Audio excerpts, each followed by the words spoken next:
My name is Average Joe, and I'm a proud geek with expertise in movies, superheroes, and animation. And my name is Dr. What, and I'm a total nerd, but you wouldn't know it if you met me. My expertise is in mathematics, history, of course medicine, and all things nerddom. Our mission is to bring nerd culture to the masses by putting it all under the microscope. Welcome to the Bat Jar Podcast.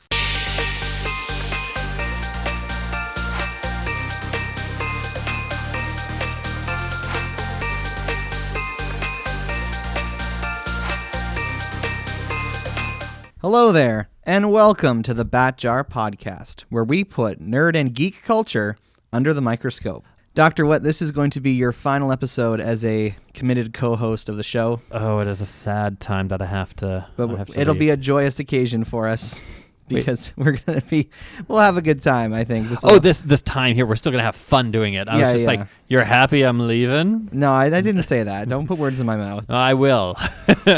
Like a little comic book bubble, I'll erase it, and then I'll put other words in it. Wow. Yeah. Okay, that's nice of you to do that. See, comic book reference. We're continuing our loosely associated episodes about Christmas. Last week was, of course, talking about C-type Christmas films. And this week we are talking about something that is not really about Christmas at all, but it is supposed to be tangentially connected to Christmas. It's a holiday thing. Now, Joe. My name is Average Joe. Average Joe. I was Joe, average is where I was going with that one. Of course. Yes. So you like Star Wars? Yes. You like Christmas, clearly, by Bat Jar Studios, which are decked out with everything Christmas right now. Yeah, I'm wearing a Santa beard right now. I'm wearing a Santa hat, and you're wearing an elf hat. There's a difference. Okay, it's an elf hat. I'm wearing an elf hat. And it looks like Santa, got a little bit crazy in this the Bat Jar Studios and decorated everything. It's kind of awesome. Yeah. So where are you going with this? I like Star Wars and I like Christmas. You like Star Wars? You like Christmas? Do you like crossovers? Yes, I like crossovers. Okay, so if I spent a whole lot of time this week watching this year's Arrowverse crossover. 5 parts. Wow. Crisis on Infinite Earths. 3 parts have aired now. The final 2 parts will air in January, and now I've got to spend a month sitting here patiently waiting, screaming on the inside, trying to figure out what's supposed to happen next. And the second 2 part, and the last 2 parts will come out in January. Wow, that is pretty intense. And just to show how devoted I am to the idea of crossovers, I literally invited myself over to someone's house who has cable so I could watch the first part as it aired live. I love it. This past Sunday. And then for the second part that aired on Monday, I just sucked it up and paid $4 on YouTube to pay for the episode, so I could just watch that on my own. And then thankfully the third part was on Netflix. Okay. Which admittedly I was a little late getting to work on Wednesday because I started watching it when I got up in the morning. I'm like, you know what? I'll watch the rest of it later, and then I just didn't stop. So now, correct me if I'm wrong. Anonymous is on your team, is that right? That's right. Yeah. Yeah. So Anonymous, if he hears this. He's got lots of kids. He's not exactly in he's openly told me that this is not the podcast he listens to. He has, but if he is listening, he would know that that's why I was a little late that day. So, okay. We've established it is now canon that Average Joe, average, likes Star Wars. He likes Christmas and he likes crossovers. So what thing could bring all of these things together with the original characters, no less, in a retro feel? You're of course referring to the Star Wars holiday special. Sounds like a match made in heaven for Average Joe. One would think when you create a mathematical formula like that puts those 3 things together, it should equal something I'm really passionate and excited about. I know. For those of you who've never heard of the Star Wars holiday special, it is indeed a holiday special. It's not a Christmas special. As far as I know, Jesus Christ has never existed in the Star Wars universe. So for there to be people celebrating Christmas in the galaxy far, far away would be very interesting. And on top of that, I don't even know if they identify like the characters in Star Wars who are played by human actors as humans. Like I don't know. They never really explain where humanity comes from in the Star Wars universe. They just seem to come from whatever planets they're from, and I guess we're just fine with that. Do they ever refer to humans as humans? And I don't think they do. No, I don't think so either. But Okay. anyway, the point is, there's no way Christmas could exist in the Star Wars universe. So, but yes, you people listening right now probably have no idea this even exists. So we're gonna get into explaining what this thing we watched is, and we're gonna talk about it mostly to spare you the trauma of watching it yourselves. Now, was it truly that traumatic to watch them? You know what? You, Dr. What, did a lot to help make the experience tolerable and frankly enjoyable. I do try to help the medicine go down. Yeah. Spoonful of sugar there. Yeah. The shout out TC laugh. So before we get too far ahead of ourselves, I had a teacher in high school always insisted that The Lord of the Rings was better than Star Wars. And everyone who listens to the show knows I'm not a huge Lord of the Rings fan. So I argued with my teacher, said Star Wars is better than Lord of the Rings. And one day around Christmas, this was at the point when teachers had internet access in the classroom, and they had the projectors that you could project what was on the computer onto the screens. Do they not have that ability anymore? No, I'm saying this is when they started doing that. Oh, okay, yeah. Just so people who are listening can imagine. So what this teacher does is he finds the Star Wars Holiday Special on YouTube, puts it on the screen for the whole class to watch, and he just looks at me and says, "Are you saying this is better than Lord of the Rings?" And if we'll talk about it, but the first 5-8 minutes of the Holiday Special is nothing but 3 Wookiees talking to each other. Now, I timed it out. It's 9 minutes and 50 seconds. Even worse. Now I know that for a fact. We'll get to that reason later. The point is, my teacher used the Holiday Special as evidence to suggest that holistically, Star Wars can't be as good as Lord of the Rings because Star Wars produced the Holiday Special. This was, of course, before the Hobbit trilogy came out, so I didn't have the extra ammunition to throw back at him. Yeah, because the Hobbit trilogy never should have been a trilogy. If we're talking about poorly made shows based off of these for these franchises, I mean the Hobbit animated movies weren't that great. I mean, some of them, where there's a whip, there's a whip. Do you remember that one? Do you remember No. with the songs and everything in I it? don't follow Lord of the Rings closely. Okay, yeah, it's a little bit of an older one, but they had all these songs in it, and it was a animated thing with. Anyway, that's not the why Lord we're of the here Rings. today. We're not trying to debate the whole Lord of the Rings Star Okay. Wars thing.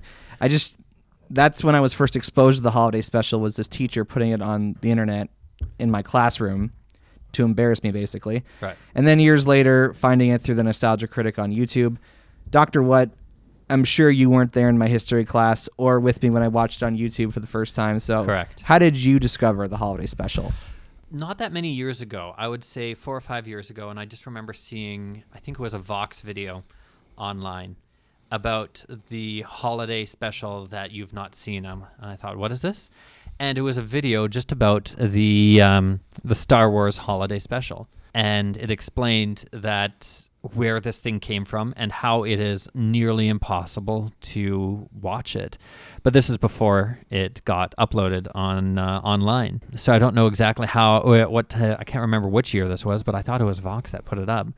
And I've never even heard of Vox. Oh, Vox is this online sort of news agency, and they kind of do interesting videos here and there. Some of it's political, some of it is just general interest and pop culture, that type of stuff. You would say it was at least a number of years ago. It was a number of years ago, and I just thought, okay, I should check this out. And then I did find a copy of it, and I watched maybe the first.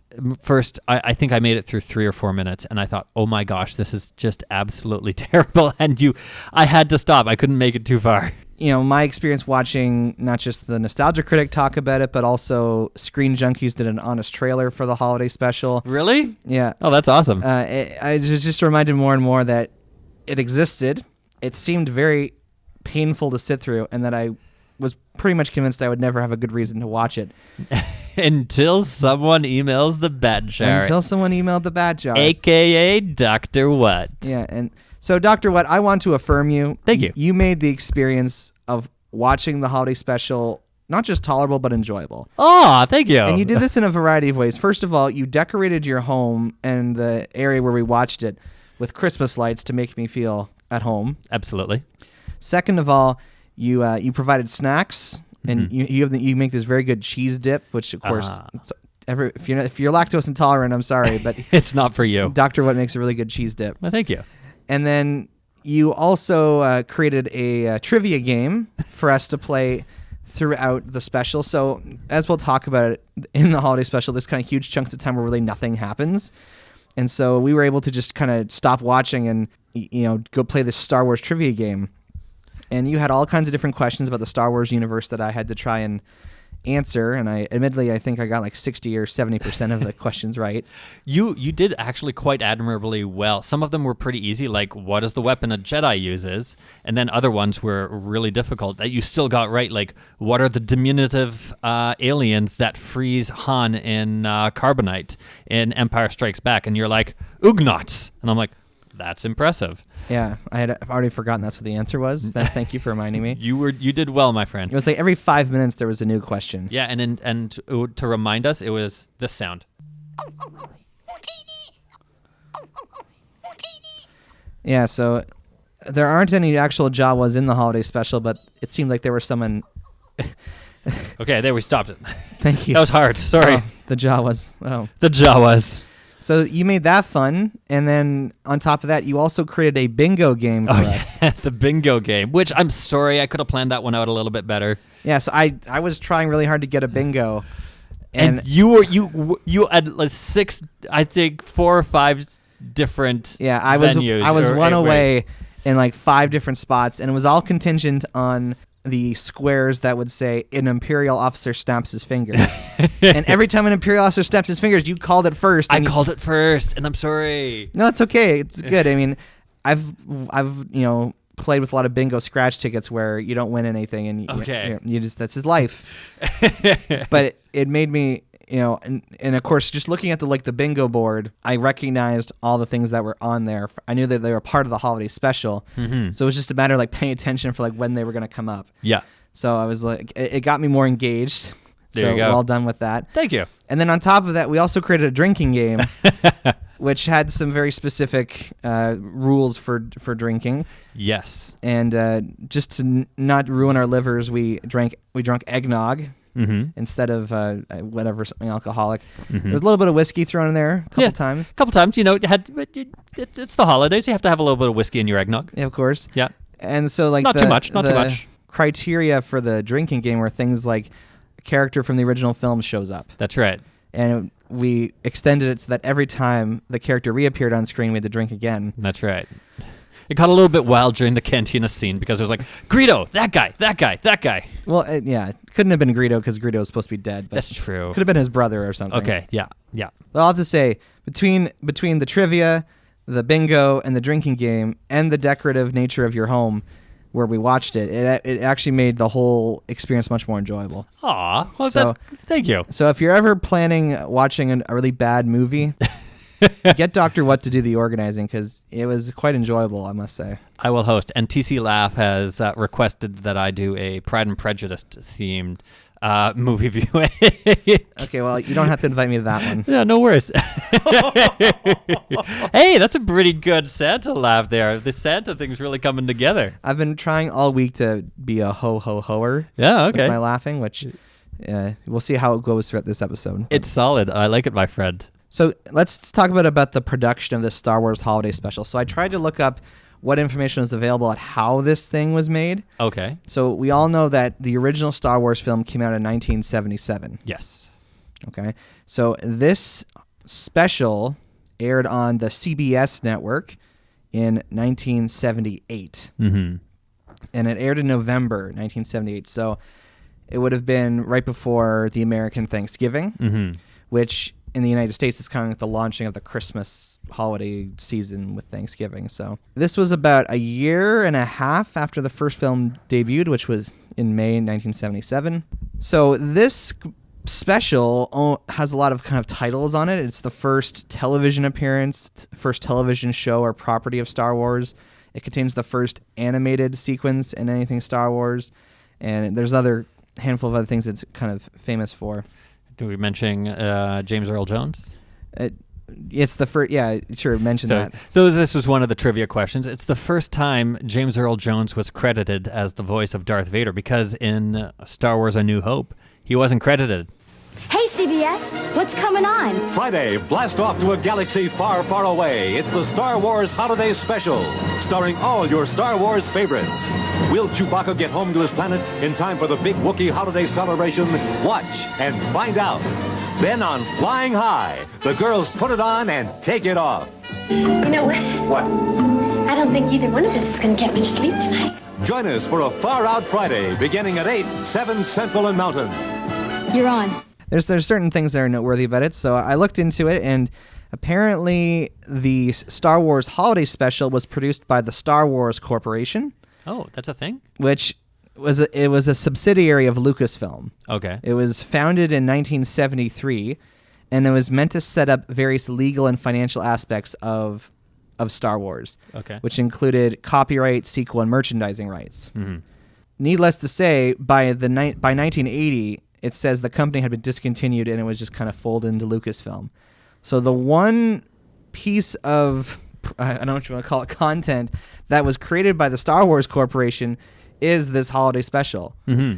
So you can't help but wonder if the holiday special was its one chance to prove its worthiness. They failed and miserably. they failed so miserably that George Lucas was like, maybe actually it's better if I just have more control over this. Mm-hmm.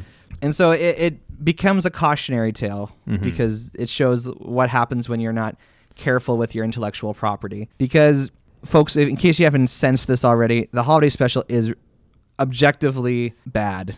I've said it a few times. It's face-meltingly bad. But in the sense, it's a lot like The Room in the sense that it's objectively terrible, but it's enjoyable. Mm-hmm. Like Yeah. you can revel in how kind of bad it is. Yes.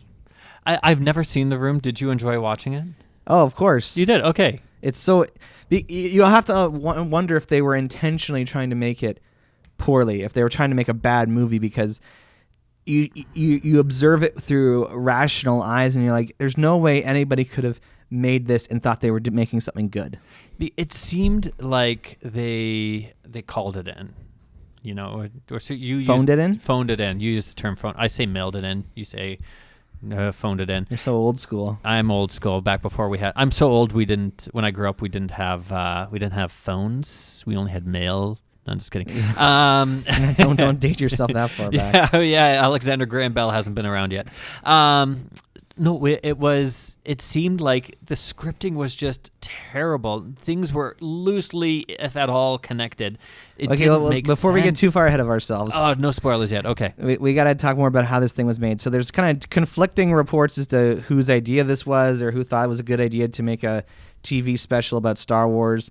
Apparently, George Lucas had an idea for a movie about Wookiees, and he was the one who was pushing for something to be centered around Chewbacca's family. Right.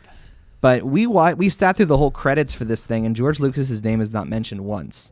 Not even for based on Star Wars, created by George Lucas. Mm-hmm. Like even in The Mandalorian, he gets that credit. Yeah. Oh, really? Like based on Star Wars by George Lucas. Kind of like Gene Roddenberry in Star Trek. He always gets mentioned, even though Gene Roddenberry hasn't done anything. Like I think he's even dead now. Yeah, he's been dead for about 20 years, I think. Okay, so he wasn't.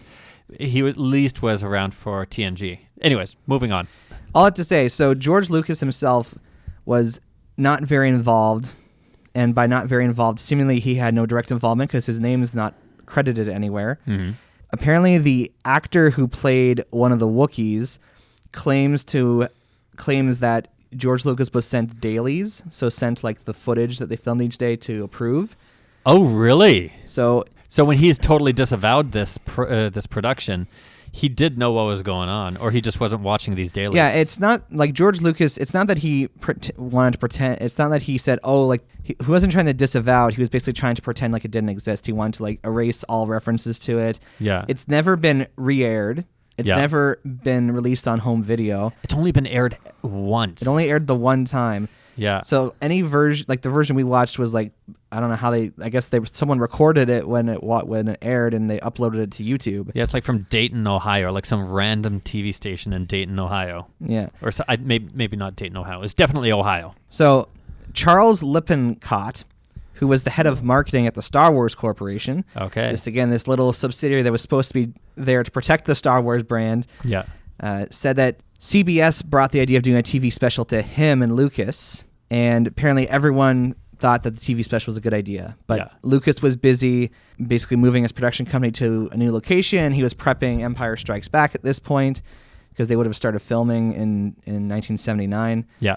So it seems like, I don't know where the idea came from, but whoever was the first person to pipe up and say, hey, we want to do a television special based on Star Wars, whoever came up with the idea, all the people who needed to say yes said yes. Mm-hmm. And then this is another quote from Lucasfilm producer Gary Kurtz, who worked as a producer on the original trilogy. Quote, "It did start out a lot better with a different script. We had half a dozen meetings with the TV company that was making it. In the end, because of work on promoting Star Wars and working on the next film, we realized we had no time. So we just left it to them and just had the occasional meetings with them, provided them with access to props and the actors, and that was it." End quote. Okay. Do you mind if I add a comment to that? Sure. Do you Are you going to change Gary's words, or are you just speaking to what Gary said? Speaking to what he said. So he said we were busy filming the next Star Wars, so we kind of left them to their own devices. Would you prefer a universe in which the Star Wars holiday special was better and Empire Strikes Back had less attention from these guys? Or do you want a universe in where the Star Wars holiday special exists as it does right now, and we have Empire Strikes Back in its current form? So the current universe, or universe in which holiday special is slightly better, Empire slightly worse? What would you prefer? I'm happy with the way things are. Me too. Empire is amazing. Yeah, it's one of the best Star Wars movies. I would say the best. Yeah. Yeah. And the fact that this special never really did much to impact Star Wars as like their reputation as a brand. Yeah. Because They were the only ones. they did a good job of basically like covering it up and hiding it from ever getting out. Yeah. But we're here to let people know it exists and speak to its quality and its character and everything else. So. You will find out about the holiday special right here. Yes. That is probably the easiest reason to explain as to why it is not good, because Lucasfilm didn't really work on it. They kind of commissioned this TV production company, who I will remain nameless just in case anyone's get really upset about this, to make the thing, and you get what you pay for, essentially. Like, this is when you loan out your intellectual property to people who you don't know if they're going to do a good job or not, you're bound to expect mixed results at best. Yeah. If you don't, and they said they had neither the time nor the budget to, or what was the other thing that they needed? Time, budget, and That was just at the script. time. Yeah, time, budget, and the script. scripts, the script changed a lot. To make actually a decent holiday special, because you can, like Charlie Brown has great holiday specials, Doctor Who has great holiday specials, but this one they rushed it. If you don't have time or money to do these types of things, you can't do a good job. Well, let me ask you this. So, Star Wars is a science fiction, space fantasy property. Do you even want to see a television special that is rooted around a holiday? Yeah, well, first of all, call it Christmas. Second of all, I would be all right if they called it Christmas and didn't even offer an in-universe explanation. I think that'd just be funny. It's like, guys, it's Christmas. I got to make it home for Christmas. Wait. How did Jesus Christ make it to a galaxy far, far away a long, long time ago? But see, like when He-Man did a Christmas special, it involved human beings from Earth going to Eternia, and they explained Christmas to all the He-Mans and the She-Ras and the Skeletors. Amazing. In Star Wars, they'd have to write in the fact that Earth exists for Christmas. You're saying you just enjoy Christmas as being there. I would, without any explanation. Without any explanation, I'd find that hilarious. They're like, wait, there's a Christmas and it's not explained. Don't need to. Christmas is awesome. That's why we have it. Christmas exists in all universes or all galaxies. And then they just kind of went with it. Now, I think that a sci-fi space movie can do very, very well with it, because Doctor Who yearly has a Christmas special. And some of those are my favorite episodes, the Star Wars or the Doctor Who holiday specials. I would agree. Some there are, when a TV show commits to doing a Christmas episode, they usually pull all the stops to make it a really great episode. Yeah, exactly. Yeah. But the Doctor Who ones, those are C types at best. The stories are generally not about Christmas; they're just set during Christmas. Some are C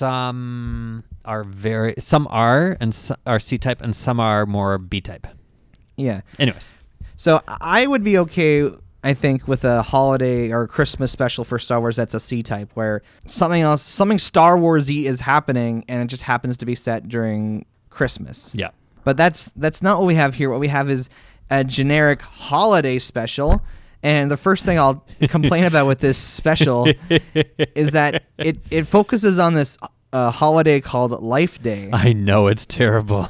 They never explain what Life Day is. They show you. They show you what it is, but it doesn't make any sense. Yeah, like we don't learn anything about like where it comes from, and I think we're led to believe it's a Wookiee holiday. Yeah, and the Wookiees have glowing should we get to that later? Yeah, maybe we'll save for the glowing orbs for later. The glowing orbs for later. And the Wookiees in space, which they don't explain even how they get there. Yeah, no, it's a lot of... So this was meant to evoke the experience of a variety show. Yes. Have you ever watched a variety show in your life? Give a classic example of a variety show. Something like Animaniacs would be considered a variety absolutely. show. Then I've seen that, yeah. It's basically a bunch of short segments that are all seemingly unrelated to each other, and some might be musical numbers, some might be song and dance numbers, some of them might be like comedic bits. Okay. And there's usually some framing device that kind of loosely connects the things together. Yeah. So in the case of Animaniacs, they're these creatures that live in the Warner Brothers studio water tower. Yeah. And so they kind of run around the lot, and there's other things going on. So definitely seeing Animaniacs. I mean, late night shows sometimes can be kind of variety shows. Yeah, and that would be a good example. I mean, if you ever watched any of these like Christmas specials that are on TV, like Michael Bublé or Mariah Carey, or even the Stephen Colbert Christmas special, which I've mentioned before on this show, there's like a framing device that loosely connects the different segments, and it seemingly just feels like a bunch of random things kind of cobbled together. And when it's like a Michael Bublé thing, it's like he's on stage and he's like, "Hey, it's my Christmas special," and he might create like some kind of story for himself to kind of interact with the different song and dance routines that kind of come into the special. But that's kind of like how a variety show works. It's like a bunch of different things put together to create variety. Mm-hmm. So that's what this holiday special is meant to evoke. It's meant to be like a variety show. And so the framing device, the thing that's meant to connect everything together, is Life Day. And the fact that Chewbacca, who we know from the Star Wars movies, is trying to get to his home planet, to his family, to celebrate Life Day. Mm-hmm. Did you know that Chewbacca had a family? No, not until this occurred. Yeah, so even just the reality that he has a family at home while he's running around being part of the Rebel Alliance, they don't really take any time to explain why and how any of this. They're just there. They're just and they tell us this is Chewbacca's family. Yeah. So a lot of the special is actually spent in like their house. It's a very bizarre experience because basically it's kind of like, actually, you know what it's like? It's one of those old video games where you walk around one room, and if you interact with the different items in the room, it does something different. That's an interesting way of describing it, but yes, it is quite like that. Because you have one scene where Chewbacca's wife is trying to cook a meal, and so she ends up watching a cooking show. Yeah. There's a scene where there's a segment where a little Chewbacca's son watches a Star Wars cartoon, basically. There's a scene where Chewbacca's son watches an instructional video on how to put together a transmitter. There's a segment where Chewbacca's son watches a circus acrobat troupe. There's a moment where a Imperial officer who barges in their house watches a Jefferson Starship music video. Mm-hmm. There's a segment where Grandpa goes into like this virtual reality machine that seemingly is erotic in nature. That VR segment turned the show from being G-rated to being PG-13. Like it raises a lot of questions. It sure does. I don't know whose idea was that.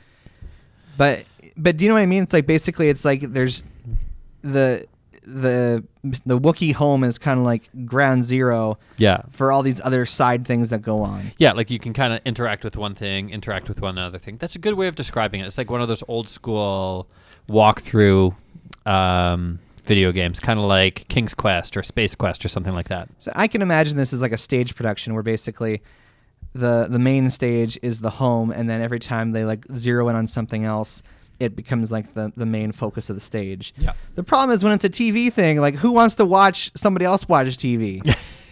Because that's what this amounts to, is a lot of it is you're watching, you see another character watching something happen in front of them, whether it's a hologram or a pre-recorded television show or whatever. Now, some of it was good. Now, I would say I'll characterize that. Some of it doesn't have to be necessarily that bad. Like the acrobatic thing, that was pretty weird because we got to see creepy Lumpy. So Lumpy is Chewbacca's son, and he's got this really creepy expression the entire time he's watching the acrobats. But the cartoon that they watched at one point, that was like, both you and I said this might actually be the best part of this because it was actually interesting. Yeah, and because it's animated, they didn't have to actually build any of the sets or have any of the vehicles. Like they could have a speeder flying across some kind of purple water, and they could have monsters, and they could have giant buildings because they didn't have to pay for any of it. Yeah. That's one of the beauty things of animation. Mm-hmm. And the thing that most people know about the holiday special is that in that animated segment, we have the first appearance of Boba Fett. Mm-hmm. And in this special, Boba Fett is uncredited, but voiced by a Canadian actor named Don Franks. Okay. Because the animation studio that created this segment is called Nelvana, and it's from Toronto. Okay. So there's a bit of Canadian pride for us in the Star Wars holiday special. Do we really want to be associated with this that much? Yeah, maybe not. Okay. I don't know. But it's cool to say that because Boba Fett... We were the best part of something very bad. Yeah, so... Put it that way. Boba Fett made his first appearance here, and when you first meet him, he appears to be the good guy who's helping out Luke and the droids. And then you find out he's working for Darth Vader. And But the whole thing kind of resolves itself. They find out Boba Fett's betrayed them, and then Boba Fett just flies away. With his jetpack, which, it fits in with later Boba Fett. Nelvana went on to be the animation studio for both the Star Wars droids and the Star Wars Ewoks animated shows. Yeah. So at the very least, this gave them more work in the Star Wars universe. Okay, that's good. But... even for the time, the animation's super wonky, and it just looks like Han Solo looks like a weird cartoonist version of like Richard Gere. It's just not very good. And C-3PO has some weird, like C-3PO looked weird to me. Yeah, and he was like very like for a robot who's supposed to be like very like rigid, he was very wavy and his arms were moving weird. And he had like this kind of funny walk. And this is supposed to be this is like what we think is the best part, guys. So just imagine. I mentioned there's a Jefferson Starship music video. Mm-hmm. The song itself wasn't that bad. Yeah, I mean, it's 70s rock. It's good stuff. Light the Sky on Fire, if you guys are familiar with Jefferson Starship. But again, it's like, I don't really think I want to watch a music video in the midst of because that's what it turns down to. When it's not a live performance, it's a music video. Yes, it was a music video, but I'm still okay with that because you may not have ever seen the music video done that way, so you'd been interested just to see Jefferson Starship perform that way. But mind you, I still didn't. It was weird that it was inserted that way. Yeah, and in the midst of all these pre-recorded shows the characters watch on screens, you also have moments where Chewbacca's family video calls people. So this was long before Skype was ever a thing, or FaceTime. Chewbacca's family is able to Skype call basically the different cast members of Star Wars. So at one point they Skype call Luke. At one point they Skype call Leia. At one point they Skype call their like friend Art Carney. Yeah. And again, it's more characters looking at screens. Mm-hmm. And we haven't even mentioned the fact that the Wookiees, if you've seen a Star Wars movie, you know what Wookiees sound like. They got to be from the back, a little bit more rolling. Now you get a taste for the first 10 minutes of this show. Yeah. Now, one of the things I like about the Star Wars universe is that they do allow for characters to speak in a language that like we don't understand. Yeah. And so you kind of infer what they're meaning by how the other characters react to them. So you often get a sense of what Chewbacca is saying because of how Han Solo reacts to what he's saying to him. Didn't Greedo and Jabba get subtitles? Greedo got subtitles in the original film. Yeah. I think. And then Jabba was only included in the original film via the special edition. No, but like in episode 6. They did in the version I watched, but I don't know about the original version. Okay, anyways, yeah. But the point is, with characters like Chewbacca and even R2-D2, part of the enjoyment or part of the interesting like kind of like linguistic nature and the way the stories are told for Star Wars that you never like they don't provide subtitles for those characters because you have to infer what they're saying from how the other characters respond to what they said. Yeah. What do you mean it's broken? Like something like that. Yeah. If they beep it. However, if all the characters on screen are characters who we can't understand, you really have to try and make sense of what they're saying based on their body language. Yeah. Which, admittedly, for these scenes where it's just Wookiees, you can kind of guess what they're saying or what they're expressing through their way they're interacting, their bodies are moving. But it's very, very kind of hard to get engaged in that.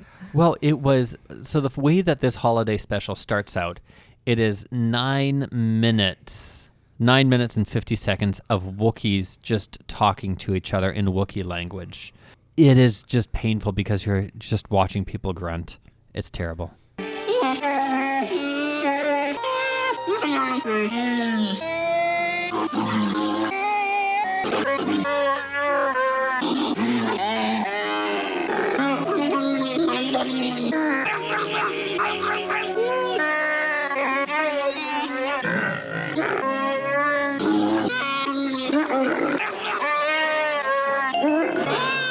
And thankfully, they start interacting with other characters, but there still are other moments throughout the special where it's just the Wookiees on screen. Mm-hmm. And you know, it doesn't surprise me you stopped watching after the first 4 minutes. I know. And that was the same section of it that my teacher showed to try and emphasize how bad the holiday special was. But when it's not Wookiees talking to each other, we got these random skits basically that feel like they're from some like unused variety show. Like I mentioned, the cooking robot lady, who's played by a man who has like these forearms, and she keeps going whip, whip, stir, stir, stir, whip, and I guess it's fun. I laugh at it because it's so ridiculous. It is kind of ridiculous. And I don't know if that's what they were going for. No, like we were laughing at like, oh my gosh, this is just that bad. I got to mention that the drinking game had one rule. If Wookiees have been talking for more than 5 minutes, you take a shot of eggnog. And we almost made it to 2 shots because they were speaking for almost 10 minutes straight. Yeah. Yeah.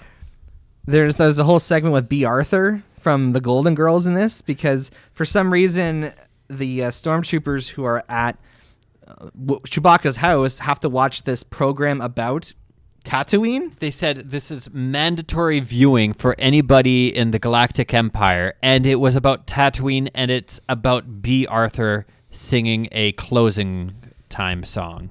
Because the cantina is being shut down. Yeah. I don't know why that's mandatory viewing. Because they just couldn't think of anything interesting to do with the it's actual... just such bad writing.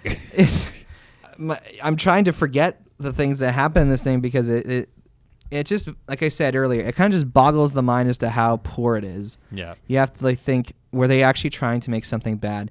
Did they have no understanding of what Star Wars is about or what makes Star Wars good? Because you can really see the low budget because even some of the computers they're using, you can that's just a 1970s computer. Mm-hmm. Because if you watch the first Star Wars movie, which admittedly was the only piece of source material that existed at this point, the technology all looks unique. Like it doesn't feel like they just grabbed something off the shelf and put it in there. Did you or you at one point commented like, "Hey, that's a Commodore 64 that he's playing with up there." Yeah, it if it wasn't a Commodore 64, it looked a lot like a Commodore 64. Yeah. But like there's literally like a 5-minute sequence where Lumpy, the little boy, is trying to fix a transmitter. So you got a 5-minute video of a dude explaining how to fix a transmitter. Who in their right mind finds that interesting? Did you find it interesting? You were laughing at that point. I do gotta say, you did laugh a little bit. I think because I was the hysteria was starting to get to me at that point. It was getting towards the end, and we were kind of getting brain addled, and we're just so tired with all of it. Yeah, like I think there is something like it's not like this is a totally terrible idea. Like at the very, very core of this, there could be a good Christmas special about Chewbacca's family or some family in the Star Wars universe celebrating Christmas, or even if they make it about Life Day, actually like make it about Life Day, like flesh out the traditions and the customs and how celebrating those traditions and customs is challenging in the setting they're in. Maybe if it is set during the original trilogy, how does living under the regime of the Galactic Empire make it difficult to celebrate Life Day? Maybe they can't get access to certain family members because they're trapped or they're imprisoned or whatever. Mm-hmm. I just wrote a better holiday special right there in 2 minutes than they did in however long it took to actually write this thing. Do you think now that Disney has control, they could reboot this? You know what? Anything is possible. On Disney Plus, if you go into like the settings and you can actually request titles for shows that aren't on there yet. So I did put Star Wars Holiday Special on there. Nice. So we'll see if they ever actually put it on there. That was one of the things George Lucas like fought for his whole life, is he never let them re-air or re-release the Holiday Special. Mm-hmm. So the recording we watched would have been from that first airing of it in November 1978. It's wild. I'm glad. I don't know. I feel like there is at the very There's potential. There's potential in this. This property is it's terrible, but it was just so poorly executed. You have two things that could wonderfully go together. Heck, I'm wearing a Christmas-themed R2-D2 sweater right now. There's a big market for ugly Christmas sweaters that are Star Wars themed. Like, there's actually a number of them that you could buy online. There's not just like one or two. There's quite a lot of them out there. So there is a market for this type of thing, people. Yeah, and you can tell from the looks on the actual Star Wars actors' faces that they do not want to be there. Oh, yeah. One of the bingo squares was Han is unimpressed. Which was like every moment Harrison Ford was on screen. Every time he's on screen. And they're barely in it. Like, I think if you add up all the screen time all the original trilogy cast members have, it's maybe 10 minutes. Yeah. Out of something that aired over 2 hours. Yeah. So if you imagine you take out the commercial breaks, it's like 1 hour and 38 minutes, including all the credits.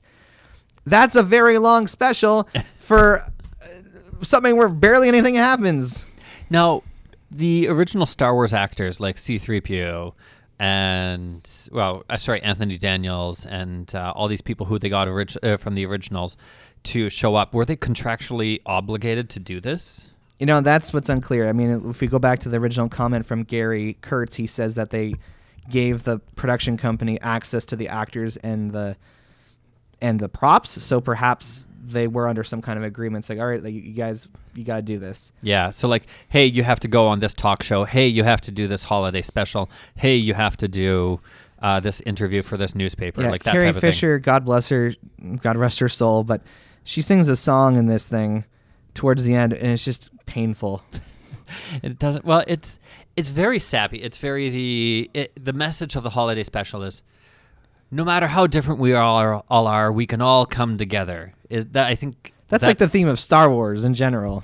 No, Star Wars is about fighting the bad guy. Yeah, it's all about coming together. It's dualistic and Manichaeism. taking down the monolithic evils in the universe, which is why they can't come up with a different story, because they keep rehashing it in all the different trilogies. It's dualistic Manichaeism, which was firmly put down in the 13th century by the Albigensian Crusade. There you go. You're welcome.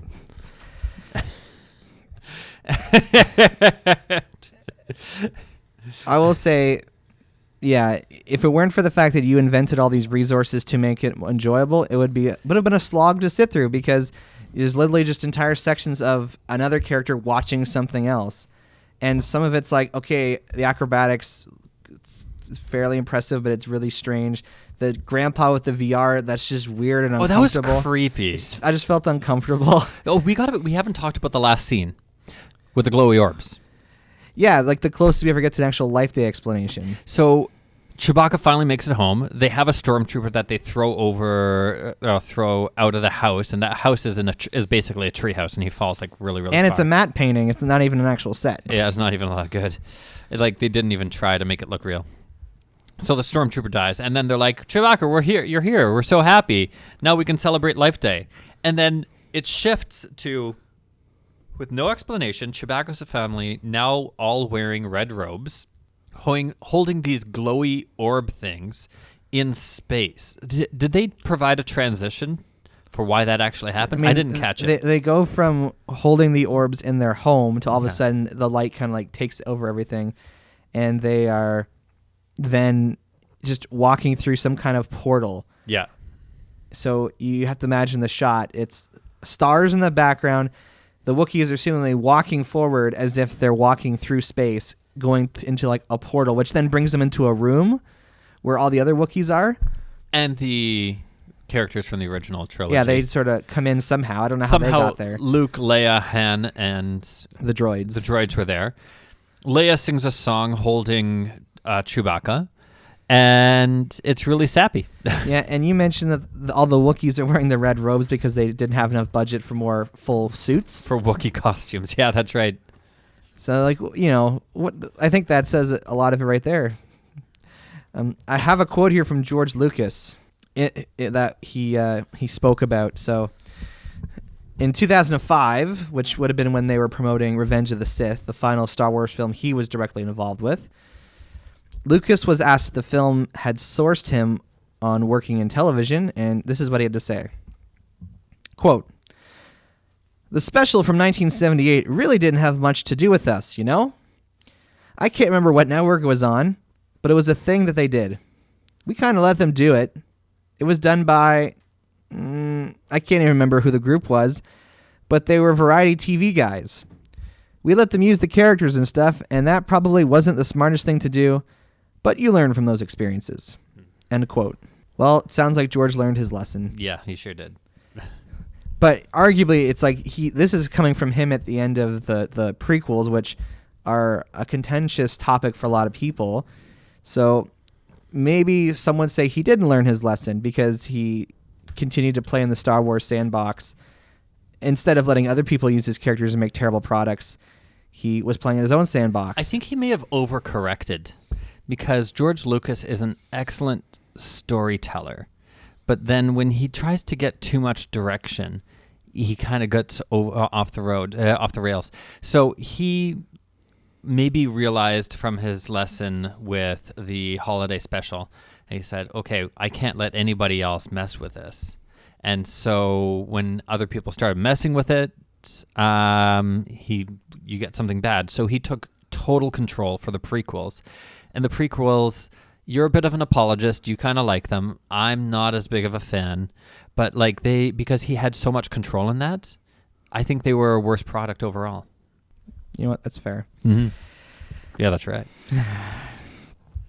But all that to say, if you guys are interested in a good laugh, grab some friends. Maybe you can ask Dr. What for the drinking game that he came up with, or for the bingo. Yes. Oh yes. It's honestly, you need some kind of activity to kind of make it through. The bingo made it good, and the trivia made it a lot of fun too. Yeah, because basically we could just stop paying attention to do the trivia questions. Yeah. We never paused it. We just let it play, mm-hmm. and we could say, oh, it's this thing that's happening right now, or that thing happening right now. So. Mm-hmm. Honestly, if you want to experience the holiday special, I would recommend either listening to this podcast, which you're already doing, or watching something like the Nostalgia Critics review of it, because it really is something to be seen and just how bad it is visually. Hopefully our auditory description of it is doing its disservice. But even something like the Nostalgia Critics review, you kind of get a lot of the Cole's notes of why it sucks and why it's bad and how it can be funny. Yeah. It's so bad it can be good. Yes. Yeah. And, you asked the question of could they reboot this? Disney Plus, they're probably looking for more content. I think there's maybe not like remake this exact one, but I think some kind of holiday themed episode of Star Wars could be made. Yeah. I don't know if you want to go the route of a variety show where there's like musical numbers and stuff, because outside of like random moments where you see like the Cantina band play or something, there really isn't a lot of music or dancing in Star Wars. So it kind of, it would feel as jarring as it was in this holiday special to have those elements thrown in there. Mm-hmm. In conclusion, the Star Wars holiday special exists. George Lucas has intentionally tried to do everything he could in his power while he owned Lucasfilm to make it so that people could not see this. He actually is quoted as saying, "If I had the time and a sledgehammer, I would smash every copy of the holiday special." But now that Disney and Disney Plus exist, perhaps we will see it rise again. Ooh, rise of the holiday special. And I can already see its influence, because the weapon that Boba Fett uses in the animated part is very similar to the Mandalorian's weapon. Yeah, you saw that like in the animated short. You're like, oh my gosh, that's the exact same weapon that he has in the Mandalorian, not Boba Fett, but the Mandalorian has. They're already citing inspiration from the holiday special, so who knows how long it'll be before we actually get to having holiday special part 2? Yes, I want it. I want it bad. We'll have it back. All right, well, Dr. What, I think we can put this to bed. Can we Sounds good please to stop me. talking about the holiday special now? We can forget it ever existed, kind of like George Lucas has. So now it's time to go into the bat jar and look at our mail. Ooh. And I don't think we have any mail, actually. What? Yeah. Okay. We got through our last message last week, so... Alrighty. And we actually don't need to go into the bat jar for a topic for next week, because that has already been decided for us. What is it? Well, before I tell you that, why don't you remind the people... Okay, how to get in touch with the bat jar. Yes, we need to know that. All right, guys. This is the last time I'm doing this as a co-host. If you want to contact the show with a question or an idea for an episode, you can send us an email to batjarpodcast at... Okay, yeah, I'm not doing it. Or you could tweet us at... Or the Twitter handle is at the Bat Cookie Jar. We are available on Apple Podcasts, Google Play Music, Stitcher Radio, Spotify, SoundCloud, or wherever you get your podcasts. Share our post on Facebook.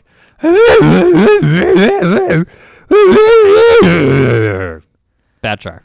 Right. There's a YouTube channel, so if you like listening to podcasts on YouTube, you can find our channel there. We don't need to go into the bat jar for a topic. He's just kind of hanging out and being part of the festive spirit of this episode, because next week, the final Star Wars movie is coming out. Rise of Skywalker. And we found out after the recording of last week's episode, it is called The Rise of Skywalker. Oh, I missaid it. Okay. So yeah, they say it's the all things come to an end, and this is supposed to be the end of the Skywalker saga, so the final Star Wars movie that is in direct relation to the Skywalker family and their legacy. Mm-hmm. So whatever Star Wars movie comes next, it will be not connected to these sets of characters, and it'll be interesting to see what happens. I admittedly have not been watching any of the trailers just to try and like keep my expectations low. I'd like it to be good. Yeah, me too. So we'll see what happens. I saw you looking around. You're looking for the power sword, aren't you? Sure am. But before we do that, before I get the power sucked out of me, Okay. if you'd indulge me, Average Joe, Yes. what are 2 other things that you love? I feel like this is some kind of trick question. No, it's not a trick question. What do you enjoy hosting? The Batchar podcast? And what's the other thing you enjoy hosting? The Batchar podcast. Trivia. Oh, trivia. Trivia. Right, yeah. Yes. People might know that I, as a hobby, host trivia in a bar. Okay, so for this section, people can play along, but let's do some super tough Batman trivia. Okay, And sure. can we play along? This is sort of my swan song going out, and maybe we can play like some pseudo Jeopardy music in the background as we're doing this. Or some good Batman music. Ooh, that's so awesome. Yeah, let's do that. Okay.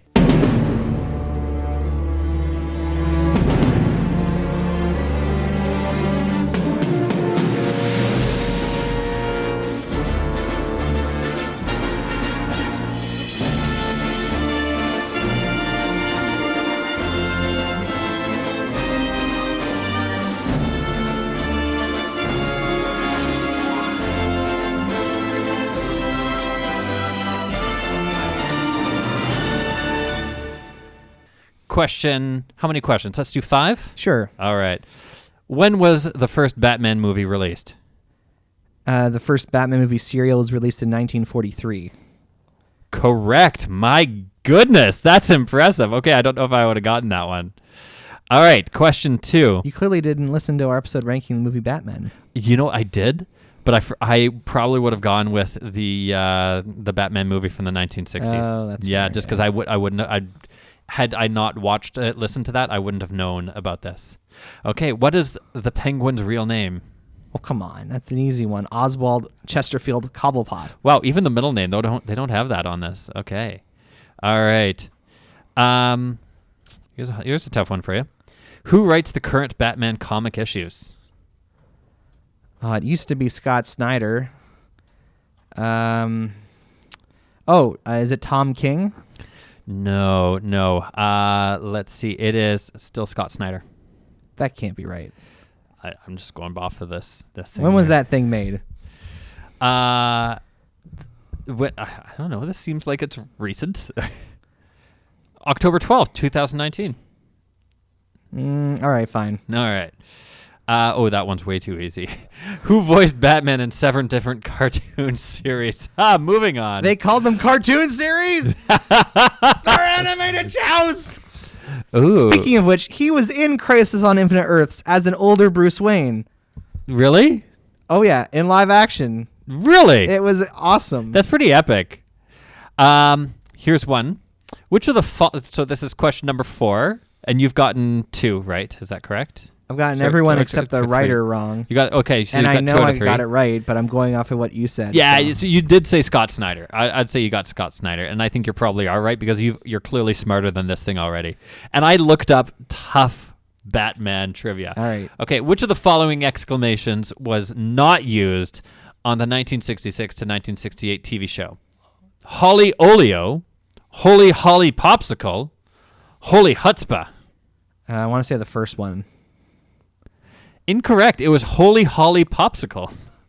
So at some point, Robin said Holly Oleo and Holy Chutzpah. The Chutzpah I could believe. The Chutzpah's kind of funny, but that's amazing. Alrighty. Okay. Ooh, this one's for you. Where did Harley Quinn meet the Joker? Arkham Asylum? Correct. All right, so you got 4 out of 5. Well done, Average Joe. You're not so average after all. Not so average, Joe. Not so average, Joe. Beyond average. NSAJ. NSAJ, I say. Hey, I kind of like that. NSAJ. NSAJ, okay. It's Yeah. like I'm part of the NSA. Yeah, right. Yeah. Cryptologic, yeah. It's better than above average, Joe, because that'd be Aj. NSAJ.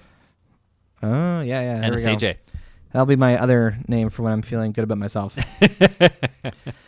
Well, Dr. What, it's been a pleasure to have you on the show. It's hard to believe it's been almost 6 months since you got your name in the title sequence of the show. Time flies while you're having fun. I'm going to miss this. Yeah. But you know what? Power sword! This isn't the last time you'll be a guest on the show for sure. It just means it's the last time you'll be part of the regular show cycle of hosts. So I know we'll have you back for who knows what. It could be... Who knows Dr. What? Yeah. So I have Hilarious. I have the power sword here. I got to make sure it's turned on. Ooh, yeah, that's right. It's excellent content right here, people. You can listen to Not So Average Joe turn on a plastic sword.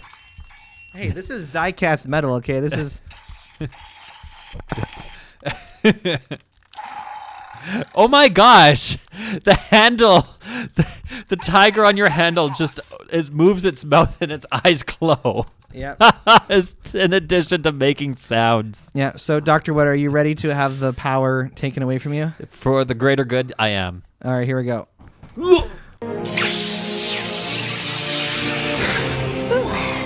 Yeah. Sound effect. All right, so the power, podcast power that was in Dr. What is now in the sword, and next week I'll have to suck the rest of it out of Ben the Movie Buff, and then when we come back in the new year, I will bequeath all of the podcast hosting power back to, or not back to, I should say, but to our new co-host, and just for the sake of a little bit of mystery, I'm going to keep the name of our future co-host under wraps, just so you guys can start wondering who it is. Yeah, so Dr. What, thank you for being part of the show on a more regular basis. It's been an honor to serve with you. Ooh. Yes, that's right. So there you go. So come back to the Batch Art Podcast next week when we talk about Star Wars Episode 9, The Rise of Skywalker. It's gonna be awesome. Yeah, it'll be something. It'll definitely be better than if it's worse than this holiday special, I will be surprised. Okay. Question for you. What is your least favorite Star Wars episode? Probably Attack of the Clones. How does the holiday special compare? Still worse.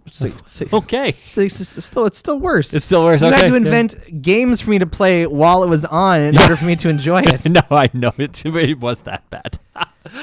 Everybody come back next week while we talk about the Rise of the Skywalker. The Rise of Skywalker. The Rise of the Skywalker. No. There's no second to that. It's just The Rise of Skywalker. Rise of the Skywalker? All right. Anyway. Rise Skywalker? Until that time, I'm Average Joe. I'm Dr. What? Catch you on the flip side. And come back if that looks infected.